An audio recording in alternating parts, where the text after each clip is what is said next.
വീണ്ടും ഒരു ദിവസം നിങ്ങളുടെ മുന്നിലേക്ക്. ഇന്ന് ഞാനിവിടെ പറയാൻ പോകുന്നത് സെൽഫ് റെസ്പെക്റ്റിനെ കുറിച്ചാണ്. എന്താണ് ഈ സെൽഫ് റെസ്പെക്റ്റ്? സെൽഫ് റെസ്പെക്റ്റും സെൽഫ് കോൺഫിഡൻസും ഒന്നാണോ? ഒരിക്കലുമല്ല. സെൽഫ് കോൺഫിഡൻസ് സ്വയം വിശ്വസിക്കലാണ്. സെൽഫ് റെസ്പെക്റ്റോ സ്വയം ബഹുമാനിക്കലാണ്. നമുക്ക് സെൽഫ് റെസ്പെക്റ്റ് ഉണ്ടോ എന്ന് മനസ്സിലാക്കാൻ വേണ്ടി ഒരു ചെറിയ കാര്യം ഞാൻ പറഞ്ഞു തരാം. എക്സാം എടുക്കുമ്പോൾ ഇന്ന് പഠിക്കാം എന്ന് മനസ്സിന് വാക്കു കൊടുക്കും. എന്നാലോ ഇനി കുറച്ച് ദിവസമില്ലേ, വേറൊരു ദിവസത്തേക്ക് വെക്കാം. അത് സെൽഫ് റെസ്പെക്റ്റ് ഇല്ലായ്മയാണ്. ഒരു പേജൊക്കെ റീഡ് ചെയ്താൽ സെൽഫ് റെസ്പെക്റ്റ് ഉള്ളവരാവും. നമ്മൾ നമ്മുടെ മനസ്സിന് വാക്ക് കൊടുത്തത് പാലിച്ചവരാവും. ഒരാൾ നമ്മളെ ചെയ്യാത്ത കാര്യത്തിന് കുറ്റപ്പെടുത്തുമ്പോൾ അത് ക്രോസ് ചെയ്യാൻ പഠിക്കണം. അതും സെൽഫ് റെസ്പെക്റ്റിൽ പെട്ടതാണ്.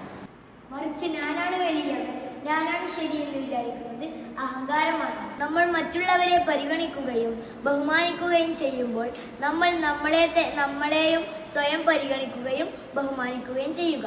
അതാണ് സെൽഫ് റെസ്പെക്റ്റ്. സോ എൻ്റെ കൂട്ടുകാരെല്ലാം സെൽഫ് റെസ്പെക്റ്റോടെ ഇരിക്കുക. അഹങ്കാരം പാടില്ല ട്ടോ. Goodbye.